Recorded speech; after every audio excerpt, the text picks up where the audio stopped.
All right, so welcome everyone. Thanks for taking time out of your day to join us. This is a community call that is a kind of joint community call between ORCID CA, which is the Canadian ORCID Consortium, and then also the ORCID US community, which is our US ORCID Consortium. And today we're going to be really talking about the value of ORCID. So this might be somewhat of a kind of refresher for many of you who are already very familiar with the value of ORCID, but it never hurts to kind of get some reminders and new ways of thinking about expressing the value. And also for anyone who's maybe joining us on a community call for the first time, this I think will be helpful for you as well. So just a little bit of logistics before we get into the agenda. We do have a agenda notes document, and you should see a link to that in the chat. Right now, everybody is muted, but you can feel free to type questions and things into the chat as we go along, and there will be a time when you will be able to unmute when we get to some Q&A and discussion. We are recording this, so the recording and the slides will be shared out after this session, and also the link to the slides is in the agenda document as well. And we have the auto transcriptions enabled in Zoom. So in your Zoom controls, you can turn the auto transcript on or off, depending on what your preference is there. Just a little note about community call norms, basically code of conduct kind of stuff. Just make sure we're all engaging in respectful discussion. If you have questions, definitely ask them. Like I said, you can feel free to put any of your questions in the chat at any time, and just be open and receptive to feedback from others. So today, this is our agenda. We're going to do, those of us that are presenting on the call are going to do introductions. If you're just attending the call, within the notes document, there is a section that says attendees, and everyone should be able to go in and add your name and affiliation to that list. You should have the ability to edit or at least leave a comment and we can approve it. We're going to talk about communicating ORCID's value to researchers and ORCID's members. So we have our guest speaker, Julie Petro from ORCID, that's going to talk with us about that.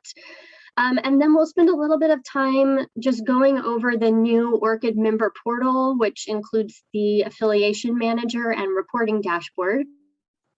And then we'll have time for some question and answer and discussion at the end. So some brief introductions. My name is Sheila Rabin. I'm the program leader for persistent identifier communities at LYRASIS. So we have our ORCID US community, and then also we have a data site consortium as well for DOIs. And then I will let my colleagues Paolo and John introduce themselves. Hello, everyone. I'm Paolo Guhildi. I'm the ORCID US Community Specialist at LYRASIS. Hi, everyone. I'm John Aspler. I am, I guess, Sheila's counterpart in Canada. I work at the Canadian Research Knowledge Network, CRKN, managing the ORCID Canada Consortium, and I'm the manager of Canadian Persistent Identifier Community, or le gestionnaire du Communauté Canadienne des Identifiants Pérennes. Awesome. And now I'll introduce our guest speaker, Julie Petro, and she is the Director of Communications at ORCID. And with that, Julie, I will stop sharing my screen and you could go ahead and share yours and we can dive right in. Sounds great, thanks.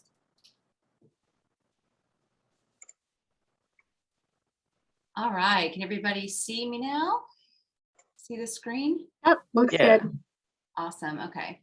So yes, as Sheila said, thank you guys for having me. I am Julie Petro. I'm the Director of communications for ORCID. I've been part of the ORCID team since 2019, and for most of my career, I've been in various communications roles supporting the NSF Geosciences community at the University Corporation for Atmospheric Research and the National Center for Atmospheric Research in Boulder, Colorado. Since I joined ORCID, I've been working to establish a new communications function, and I'm really happy to say that we are now a team of 4, some of whom I think may be on this call today, but there's Rob Blackburn. He's our web producer, and he makes sure our website's running smoothly and continues to build on its functionality. Our newest member, Kimberly Iniger, is our events and outreach specialist, and she'll be overseeing our event programs and will coordinate outreach materials, including the Member Connect newsletter, which I'm sure that you all get on a monthly basis. And Katrina Willis, our communications specialist, who develops content like blog posts and manages our social media presence. Since some of you on this call may be newer to ORCID, I want to quickly go over what ORCID is, what we do, and why we do it. And then we'll get into some of our value propositions and benefits for 2 of our broadest stakeholder groups, researchers and members. Then I want to give a special sneak preview of our strategy plan, which we're in the process of writing right now. It's called From Vision to Value. And after that, hopefully we'll have a few minutes for some questions or feedback or reactions about the value propositions and benefits that we're going to discuss. So to begin with, our mission is to enable transparent and trustworthy connections between researchers, their contributions, and their affiliations by providing a unique, persistent identifier for individuals to use as they engage in research, scholarship, and innovation activities. We do this by providing 3 interrelated services. First is the ORCID ID, or just the ORCID. People seem to use both interchangeably, and we really don't mind. Regardless, it's the unique, persistent 16-digit identifier that researchers own and control forever and for free. And this distinguishes them from every other researcher throughout their careers. Second is the ORCID record connected to the ORCID ID that stores the researcher's professional information, affiliations, employment, grants, publications, peer review, service, memberships, etc. And finally, a set of application programming interfaces, or APIs, as well as the services and support of communities of practice such as ORCID CA and ORCID US that enable interoperability between the ORCID record and member organizations.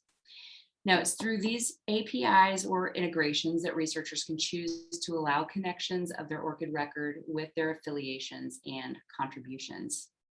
And why do we do this? We provide all of this in order to realize ORCID's vision, which is a world where all who participate in research, scholarship, and innovation are uniquely identified and connected to their contributions across disciplines, borders, and time.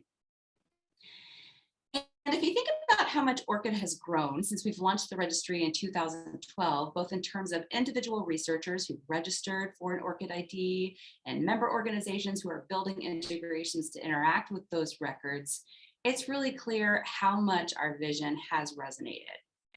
Right now, we're over 12 million registered ORCID ID users, and as proud as we are of that number, we know it doesn't tell us exactly how ORCID records are being used, only that they exist. So this past year, we've begun talking about metrics like the yearly active records at that top right-hand side, that 7 million number, and this is how many IDs have been created, authenticated, or updated in the past year, as well as users that have granted update permissions to trusted organization, that 5 million number down at the bottom. In other words, how many users have connected their records up to other systems. And we've also shifted our focus to helping users leverage as much as they can from ORCID, whether that's helping researchers understand the value of their ORCID record and showing them how to get that value, or helping member organizations get the most use out of their memberships by equipping them with more compelling ways to encourage their researchers how to use ORCID, or to use ORCID. And after this, I know that Paolo and John will be talking about one of the product-oriented things we're helping both members and users, researchers to get more out of ORCID, which is that member portal. But first, let's talk about the value propositions and benefits for researchers and members.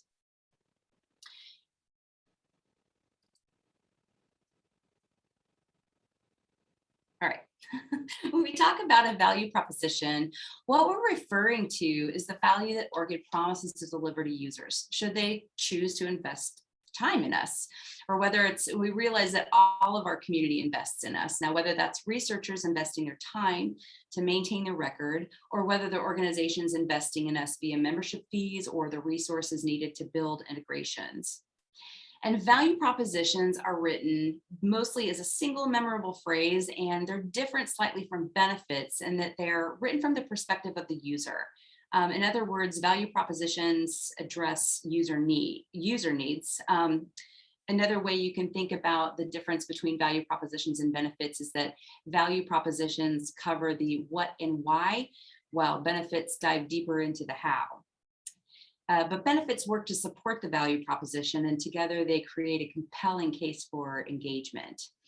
And since users change over time, value propositions can also evolve. The value propositions on the following two slides are based on really what our best assessment is currently from our 10 years of working with both researchers and member organizations, as well as the in-depth member and user value research projects that we conducted earlier this year as part of our strategic planning process. And we think that they're really close, but I'd like to hear from you how they resonate with you. And I'm not sure quite how we would be able to do this during a call, or if we have to do it after a call, but just know that I'm curious to hear how these resonate. Okay, so ORCID's value proposition for researchers: all your unique profile data wherever you need it. I'm going to stop here for a minute because I used the P word. And if you've been part of the ORCID community for any time, you may have encountered some resistance from us about the use of the word profile. And there still is, there's a really good reason that we did that. We really wanted to differentiate what ORCID is and what it can offer researchers and member organizations alike from other profile systems that use mostly self-asserted data. So for example, LinkedIn, all of the data on there is self-asserted, while the ORCID record and/or profile has some self-asserted data and a lot of data that's been asserted from authenticated third parties. So we really do want to caution you when using the word profile that we're so much more than a profile. We're an interactive, interconnected profile. And this is also just to acknowledge that profile is used just vastly, just throughout the community. And we're looking at how we can lean into that more, because it is true, we are a profile system. We are a hub of profiles. So just to note that. Sorry about that. Okay, so the benefits for researchers are in the circle underneath around Sophia, and the name disambiguation at the top right there, that's really the primary use case for ORCID. And how you can phrase that to your research is ORCID lets you claim credit for your work, no matter how many people have your same or similar name. And going clockwise around from there, name flexibility. This is an emerging issue.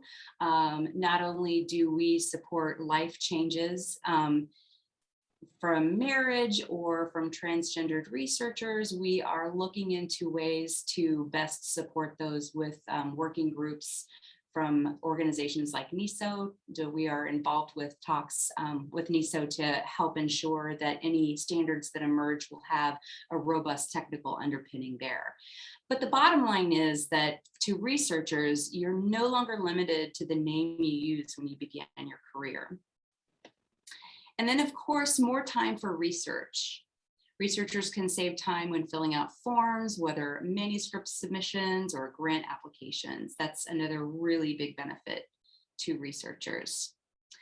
And this is probably the biggest one, and this goes back from the beginning, ensuring that researchers get credit for their work, all of their affiliations, research outputs, contributions, and activities will be correctly attributed to them throughout their career. And the reduced administrative burden allows them to experience greater ease when managing and sharing those contributions. And of course, all of this is made possible by the interconnected profile data. And there's an ever increasing amount of systems that an ORCID record or an ORCID profile could be connected to. So this is growing all the time. And this, of course, means that they can spend less time rekeying their data. Now, members, the value proposition for members is stay connected to your researchers and track their impact. And as you'll notice, we have the same basic benefit areas for members, but it's slightly different. It's slightly, shifted perspective from their concerns. So the name disambiguation is helpful so that they can correctly identify contributions from researchers, regardless of the popularity or variability of your researchers' names. And you can keep track of and easily follow your researchers' professional activities throughout their careers, no matter where they go or how their names change. And this is very similar to the researcher benefit, allowing your researchers to spend more time on their research. And you'd be very, very popular if you're able to do that. And accurate attribution, very similar. All of your researchers' affiliations, research outputs, contributions, and activities will be correctly attributed to them. And reducing administrative burden for everyone. This is in the organization's best interest, of course. And this means your researchers who contribute data to your system, as well as the users of your systems doing analysis. And what's really important for members here is the interconnected infrastructure extends the reach of your systems when you push profile data into ORCID, and it makes your system easier to use when you accept data from ORCID records. I'll leave a couple of minutes at the end. Hopefully I'll have a couple minutes at the end where we can talk about that, and you can share some feedback or some reactions. But first, goodness, this is not, okay. So I also wanted to share just a very quick preview of our strategy from 2022 to 2025. We're currently in the process of writing it. And as many of you know, when Chris Shillum came into ORCID as the executive director last year in October, we began revamping our vision just to ensure everything was aligned and simplified and responded to the needs of our community. So many of you were involved in like in-person or over Zoom interviews that we had in the earlier part of the year with Chris and a number of staff from ORCID. Still others of you may have filled in the survey for member value, just giving your views on what kinds of things were working for you, what things weren't working for you, what kinds of things you'd like to see. And we also did the same thing for researchers at the same time. We had a survey that we had within the registry that people could choose to fill out while they were in their records. And I think something of the order, like it was more than 40,000 users or so responded to that. We learned a lot. So when we recreated our strategy, we were using a lot of that information, and what we came up with were 4 major strategy areas. And of course, we've been talking a little bit about, the researchers increasing the value to researchers, increasing the value to members. But for example, with members, what we found was one of the biggest pain points is that a lot of members are struggling to realize the promised value of ORCID due to lacking the technical resources and expertise to integrate and the difficulty engaging with a critical mass of their researchers to use ORCID. So you'll be able to read more about this when we publish our plan, but we're going to be a little more proactive about delivering value to member research institutions rather than simply enabling and expecting them to integrate with our API. And again, you'll learn more about this when Paolo and John talk about the member portal in just a few minutes.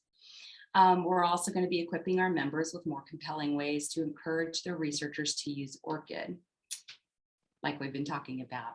And for researchers, increasing value to researchers, there's a real opportunity here to help researchers better understand what's in it for them when they use ORCID, and to motivate them to invest the time and effort required to complete and maintain their records. It's not much effort and it's not much time, but it's still a little bit. So we're going to help them understand why they should do that and how they should do that. And we'll be reducing the effort that researchers need to invest in completing and updating their ORCID records by improving workflows, which you're going to be seeing some of that emerging very shortly. And maybe in the future, guiding them as to the most appropriate services they might want to connect based on their discipline or location. Now, global participation, although ORCID has good participation among researchers in most parts of the world, organizational membership is lacking in some key geographies. So we'll be investigating ways to drive membership in low or lower middle income countries. We'll be perhaps investigating from a fee structure based on equality, where everybody pays exactly the same, to one based on equity, fees being adjusted according to regional affordability. And also supporting the development of local expertise in communities of practice. That has a big a diversity, equity, and inclusion push for us, big motivation for us to just look into that and see what the feasibility would be there. And as far as trust and integrity goes, what we found is that we currently enjoy high levels of trust from member organizations and researchers alike. However, that's always going to be an area that we need to maintain, and we need to constantly monitor and manage our key financial, reputational, and technological risks. For example, here, taking a more proactive approach to improving data quality and our community's understanding of our data quality by, for example, communicating and clarifying ORCID's trust model. And I'm sure that you guys have seen the 2 blog posts that we have recently published on our trust model and how to read the trust markers in an ORCID record, for example. We're also looking into applying techniques such as machine learning to reduce irrelevant or abusive content such as spam. And other things, of course, moving our hosting to the cloud and implementing a high availability architecture and stepping up our cybersecurity game through regular pen testing, security certifications, etc. So that's just a very broad overview. Like I said, we're going to be writing that, and we're going to be publishing that within the next few months before the end of the year. So please do be on the lookout for that. And we'd be very interested to see what you think. And I think that I probably have a few minutes left. Are there any reactions? Are there any questions? Do you want me to go back to something? Thank you so much, Julie. I've just changed the settings so that if anybody does have questions or comments, feel free to unmute yourselves all.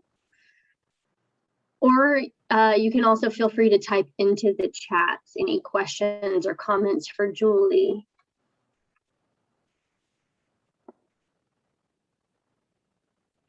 It's okay if you don't have any questions right now. You can also contact me later. I'm happy to talk to anybody, or contact Sheila. We can work together to talk to you about anything that might not be super clear. And we will be sending this presentation along to all participants as well. Hi, Julie. I don't know, can everybody hear me? Yes. Okay, my name is Mary Ann. I'm at Mississippi State University, and I'm curious if there are any plans in the near, or I guess not so near, future to integrate with digital commons.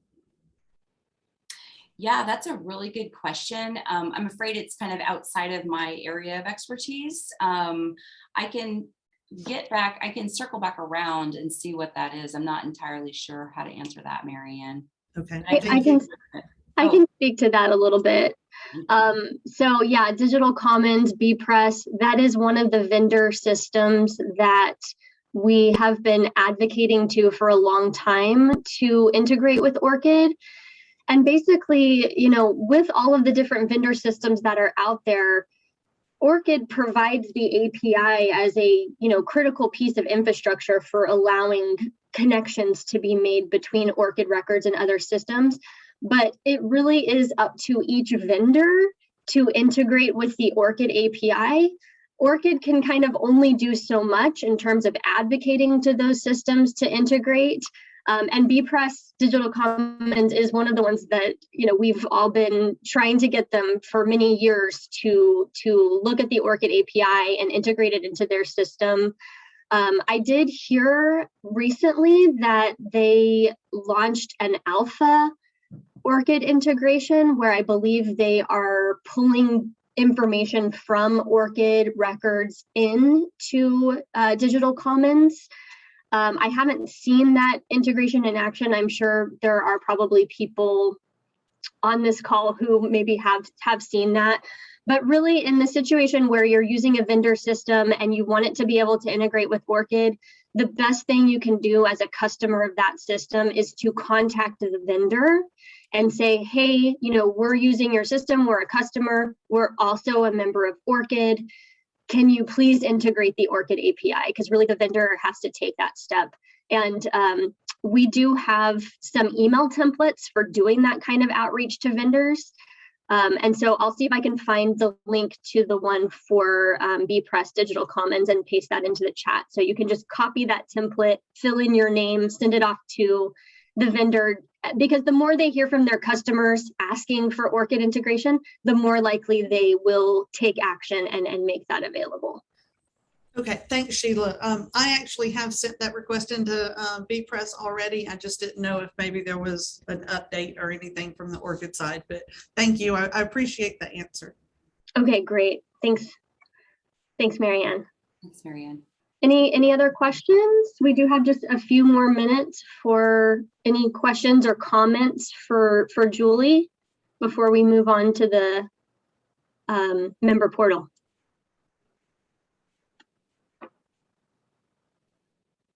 All right. All right. Thank you very much. And please feel free to contact me at a later time if you can think of something. Thank you so much, Yeah. Julie. This was really, really helpful. And yeah, I'm sure the members appreciate it. Great. So I'll stop sharing now. Great. Thank you again so much, Julie. And, you know, if people do think of questions about ORCID value and that kind of thing, let us know, type them into the chat, send us an email, we'll get answers for you. So now we're going to move on to talk about the new ORCID member portal. So I will hand it over to Paolo to bring us there. Thank you, Sheila. All right, so hello, everyone. So one of the newest value of ORCID is the member portal. The member portal is a suite of tools that help your organization make the most of your membership. This includes account management to manage access to the member portal, member reporting for monthly member and integration reports, and affiliation manager for adding, updating affiliation data on your researchers' ORCID records. Additional functionalities that are also in the works, and we will update you when they become available. So by now, the organizational owner for ORCID at your organization should have received an email to activate the member portal. If not, do please let us know, and we can work with ORCID to send another email. So why the member portal? One of the benefits of the member portal is the out-of-the-box functionality. So you can access the member portal reporting right away, and the affiliation manager can be turned on using one of your ORCID API keys. So if you are just starting out with ORCID, or if you don't have any ORCID integrations as of yet, this out-of-the-box functionality will give you the tool to push data, and in this case, affiliation data to your researchers' ORCID records. The member portal also saves you time, especially with gathering metrics for your organization and making affiliation changes to your researchers' ORCID records. Your researchers will also save time through automatic updates to their ORCID records. And with that, the data is easily updated, and it provides authoritative and consistent institutional and organizational recognition. So let's take a general overview of member reporting and affiliation manager. Member reporting is a tool where you can view and download monthly member and integration reports. Previously, you received monthly reports in a PDF. Amongst others, the report shows the impact of your ORCID integrations and ORCID records connected to your email domain, as shown in this slide, with ORCID US and ORCID CA communities. Member reporting via the member portal should make it easier for you to gather metrics for your organization's reporting data. The Affiliation Manager makes it easy for consortium members to add affiliation data to their researchers.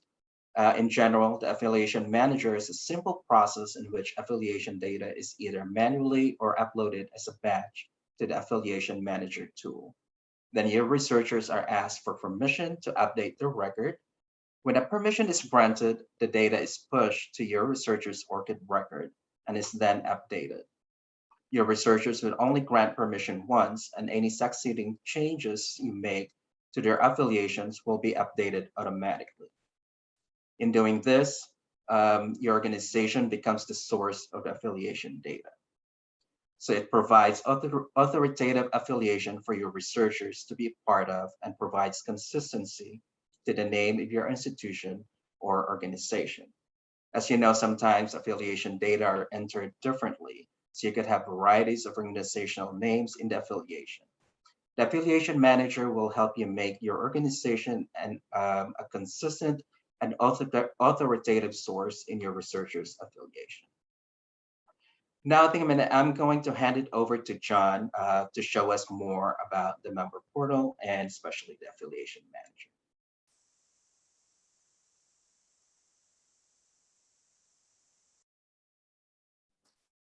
Thanks so much, Paulo. If you just unshare, I will share mine.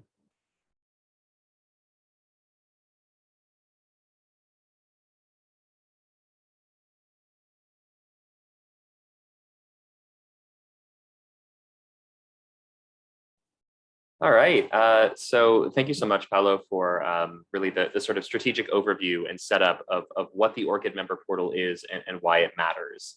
What I'm going to do is take a slightly deeper dive into how to actually use this tool. And I'm going to start by talking a little bit about really the tool. There are three things that it does right now. Paulo's, of course, outlined the member reports as well as the Affiliation Manager, and I'll show you what those look like. But the other thing that this tool does at the moment is allow you to manage who's actually managing the information, who's administering this tool. So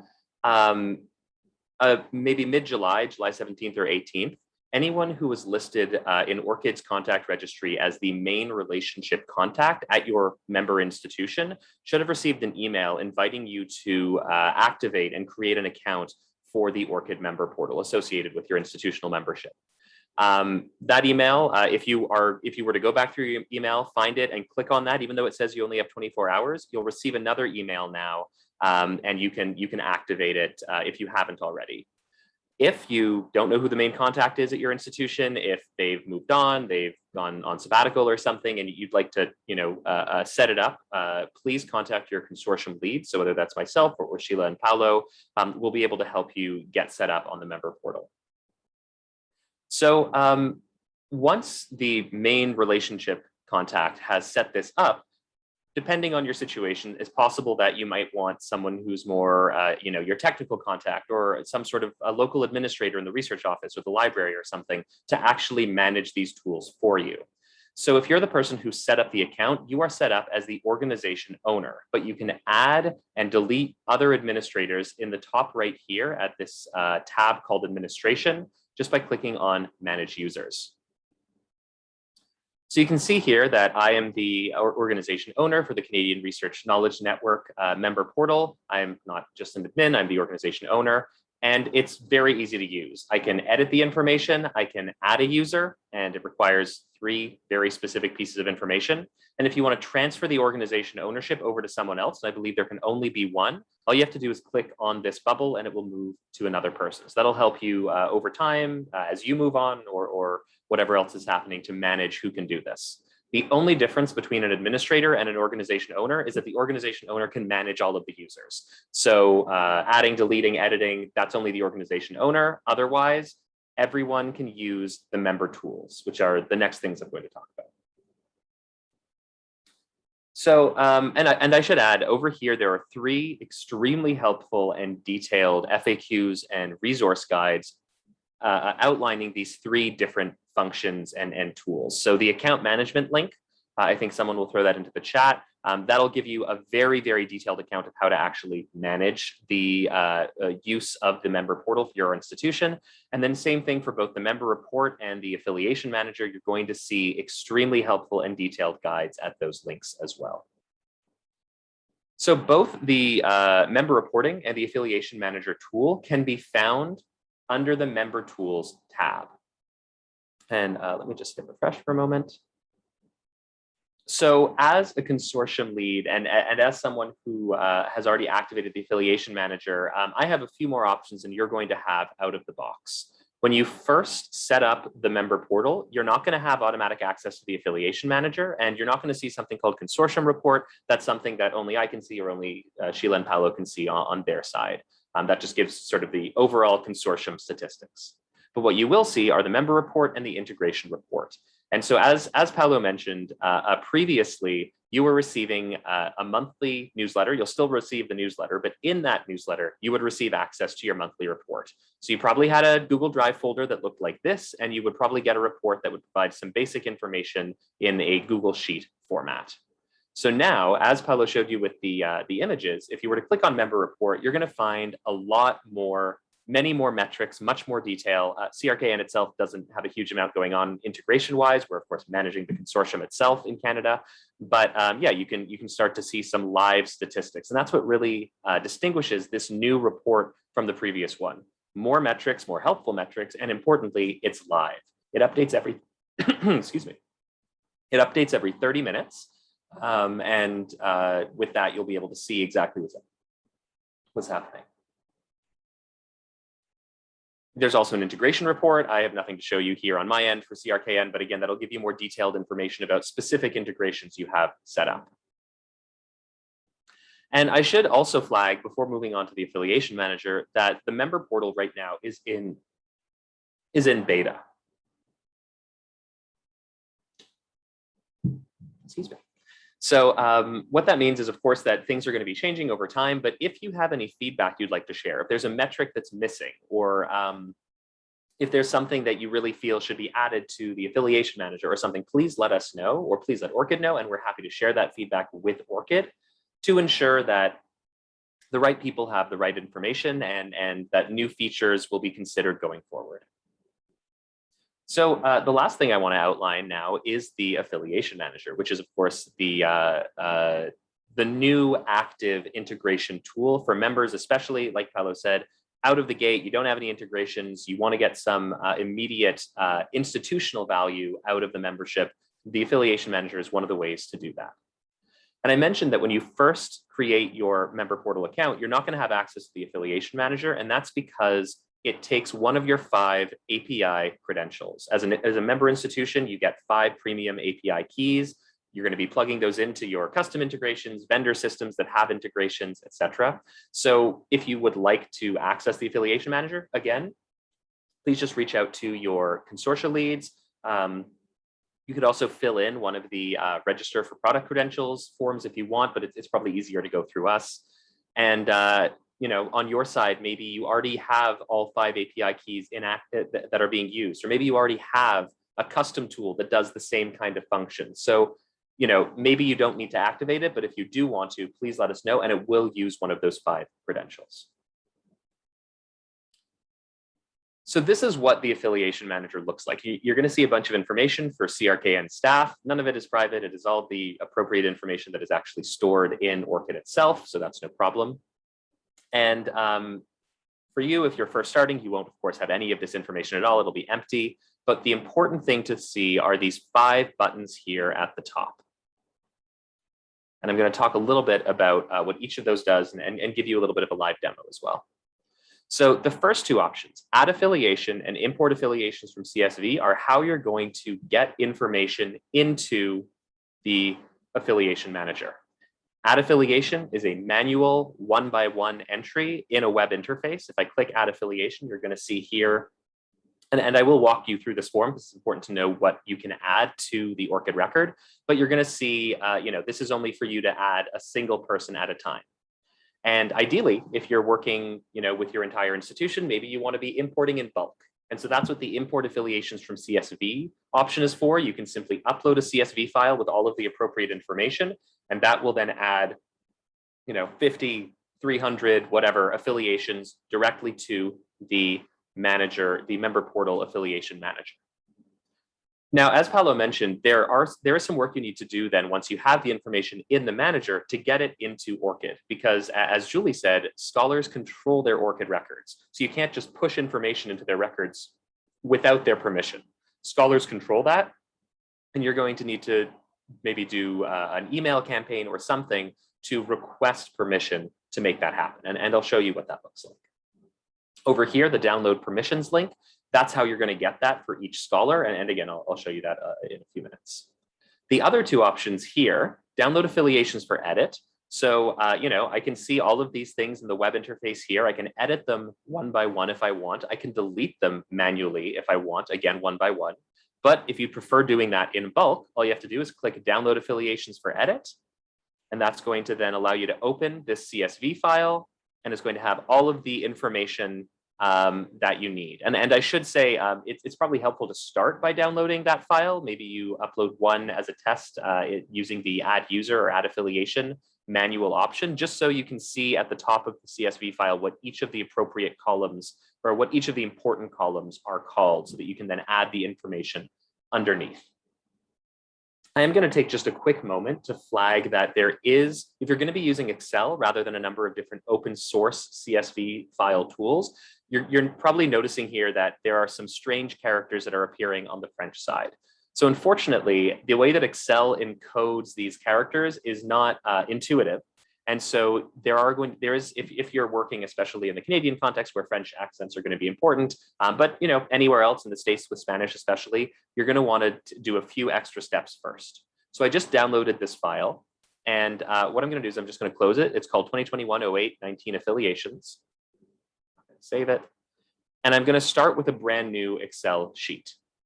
I'm going to go to the data tab, and I'm going to choose to import something from text or CSV. So of course we have that CSV file I just mentioned, 2021-08-19 affiliations. I'm going to hit import. And what that's going to do is it's going to allow you to transform the information into the appropriate kind of encoding you need. So this is in Western European, which for whatever reason isn't actually capturing appropriately the encoding for the accents. You're going to go down to 65001 Unicode UTF-8, and you can see that all of those weird characters turned into the accent aigu as needed. So you'll hit load, and this is what that's going to look like. So you'll be able to now work with this. What I should flag here is that if you download something, if I work directly with this file here, I've downloaded the affiliations to edit them. This is going to be encoded in a way like this sort of strange A and the C to represent the accent aigu for général. That is going to be represented properly in the affiliation manager through this kind of file. That is the way that it's encoded here. And if you import it to edit something, for example, that will be fine. The problem is if in this version of the file, you start to write an actual,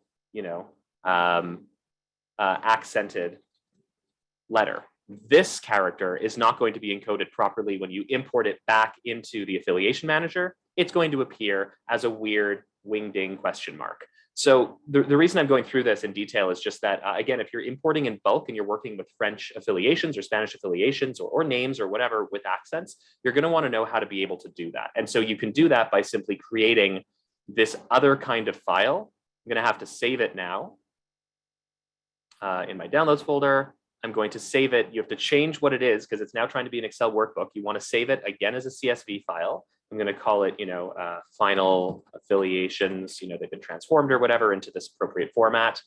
Yes, no problem. And now I can start adding in new things, and no problem. I can type out, words with accents. So if you come into any weird accent problems, please, feel free to send me a message. I'm happy to walk you through this. Hopefully with this video online, you'll be able to follow the steps I just took to make that happen. If you're not using Excel, if you're using open source tools on Mac or Windows, those usually manage this a little bit better. So I just wanted to take a quick aside to share that with you. Okay, so back to the tool itself. So what I want to do is walk you through what adding an affiliation actually looks like, so you can see each of the different pieces of information that are either required or that you could add yourself. So one thing I want to show you before I do that actually is I want to show you my own ORCID record. So right now I have a number of past affiliations, present affiliations, and one of them is CRKN, where I was at some point the ORCID CA community manager. This information was added by me. So the source says John Aspler. It doesn't say, CRKN. It doesn't say Boston College or McGill University. It says, I did this myself. And as Julie and Paolo were talking about earlier, in order to improve the credibility and trust of information in the ORCID registry for scholars and for institutions, having this kind of an assertion so you can be the institution asserting it with permission enables the growth of that kind of trust. And in fact, I can just click on one of my colleagues' ORCID records. So you can see that here, this is one that I have added through the tool. And you can see that the source is the Canadian Research Knowledge Network via the ORCID Member Portal. So whatever your institution name is, whatever you decide to call your version of this tool, you're going to have, again, Boston College via ORCID Member Portal. So I'm going to hit Add Affiliation, just so you can see what the different parts of this are. And I'm going to just straight up add my own affiliation as we're talking. So user email is required because, of course, what's going to happen is you're going to send them an email and connect to their ORCID record information about them. One of the things that's important to flag is that there aren't just employment type affiliations. And I'll just go into the ORCID record again to highlight that. There are 7 different kinds of affiliations that you can assert and that users can add: employment, education, qualifications, invited positions, distinctions, membership, and service.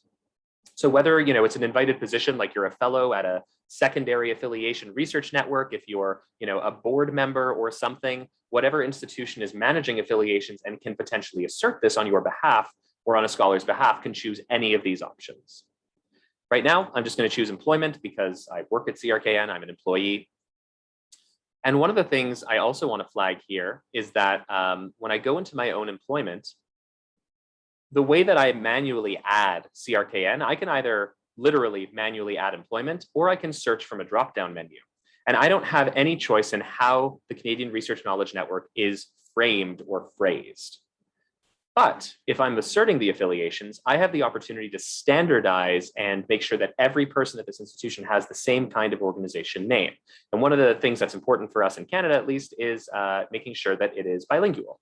So I'm not just saying CRKN, I'm also saying Réseau Canadien de Documentation pour la Recherche. I'm in Ottawa. That was required. The state or region is not required, but I will put it. And then, of course, I'm in Canada. I'm going to skip the organizational ID for just a moment and move on to the next area, which is department, title, URL. Not required. I am going to put my job title, though. I'm going to add my previous one, the ORCID CA Community Manager. And I'm going to put my start dates and end dates. So this was November 25th, 2019, and I changed my job title on June 15th, 2021. So all of that information I'm adding here. So to come back to this last mandatory field, I'm not going to go into detail about what these are, but what's important to know is that they're just like an ORCID ID is a unique persistent identifier for people, or a DOI, a digital object identifier, is a unique persistent identifier for publications and data sets and other things. There are also specific kinds of IDs, persistent unique identifiers, for institutions or places. And there are a few different kinds. And what's important to know right now is that ORCID is going to be updating this in the future so that there will be other kinds, especially in particular one called a ROR, that will be one of the main ways that ORCID manages organizational IDs. But for now, you have to choose either Ringgold or GRID. GRID IDs are public. So you can just go to the GRID website, search a specific institution, and find the GRID. However, because CRKN is not a research institute, we only have a Ringgold ID. And a little bit frustratingly, Ringgold is both proprietary and closed information.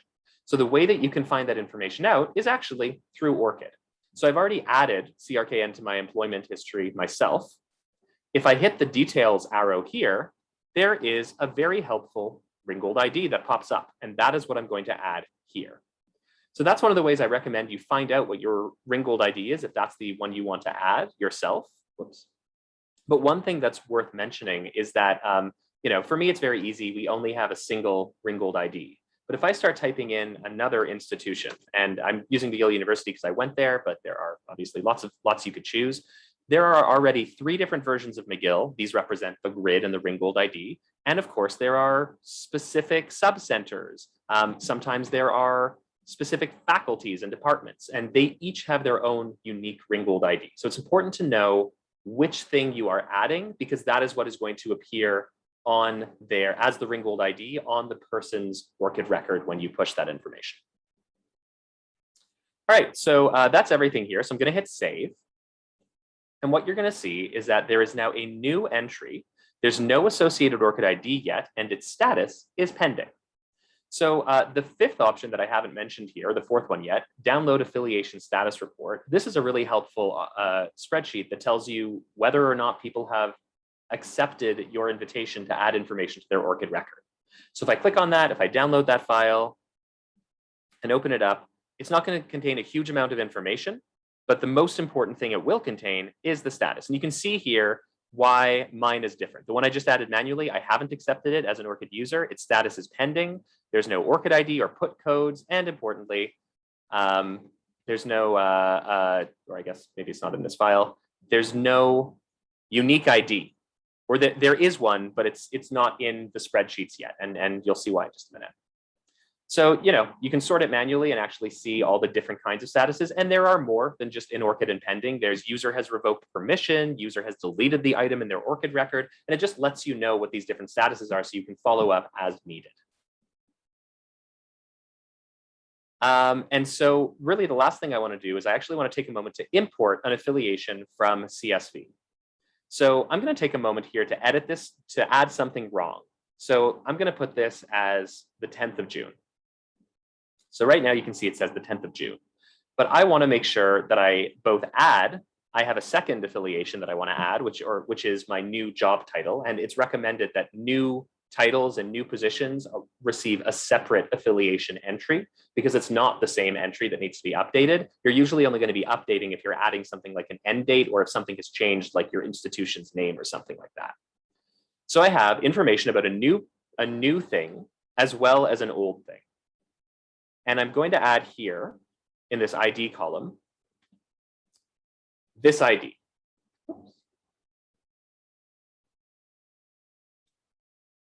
That is going to identify the specific thing that is already in the member portal so that I can upload and change that information. So I'm going to save it. And now I'm going to import affiliations from CSV. That was called John Affiliations for Upload. I'm going to hit that. I'm going to hit the upload button. And voila, you'll see one affiliation has been added. That was the one with my new job title. And then one affiliation has been updated. So I'm going to hit close. I'm going to hit, I don't even have to hit refresh. And you can see, voila, it now has the actual job date. And it also now includes the second title. So the last of the 5 buttons here, this is the last thing I'm going to show you, is I'm going to click the download permissions link. And what this is going to do is this is going to give you a unique link to send to each specific email address. So even though I added 2 affiliations for my one email address, there's only going to be one link. Of course, if you do this in bulk and you have 1,000 scholars, you're going to have 1,000 links. And that's where one of the most important logistical things you'll need to consider comes up. And that is the email you send out inviting people to give you permission. Using mail merge and tools like that will, of course, help you tremendously to separate out who is who. But at the same time, you're also going to want to consider the email guide here that ORCID has provided with a template that provides some information about how most effectively to frame this to scholars. And whatever you need to do to adapt it to your context, of course, you can do too. So this is a link that will work for me. And I'm going to show you what that looks like. So I'm a scholar. I've been sent this email. I click on this link, and I'm gonna be invited first to sign into my ORCID record. So I'm doing that. And the next thing I'm going to be invited to do is to authorize the permission to actually let this system push the information into my ORCID record. So I'm going to hit authorize access. And this is all the information telling me what it can do. At the moment, it of course only updates affiliations, but maybe in the future, the tool is going to change to also be able to update other kinds of information.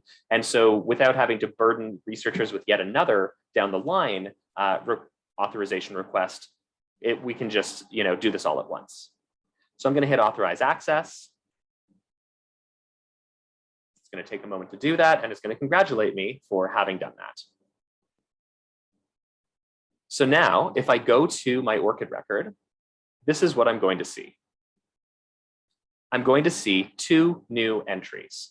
One that represents the new title I have, and one that represents my old one. And you can see all the information we talked about, the start date, the end date, the Ringgold ID is down there. The custom bilingual version of the title is there.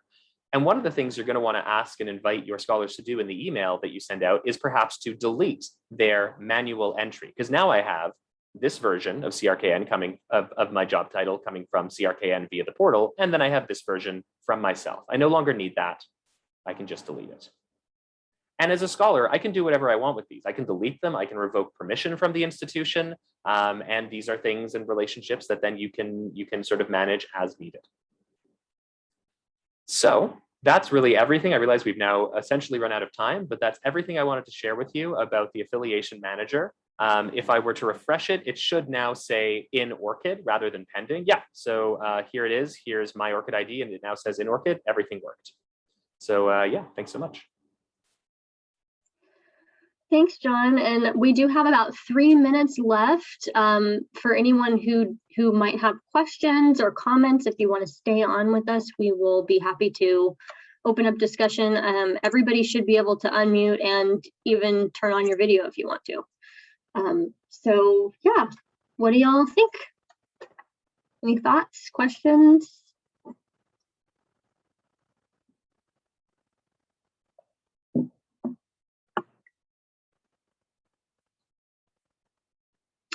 Awesome. Yeah, if you do have to go to another meeting, no worries. This recording, like we said, will be shared, and we'll share the slides as well. Of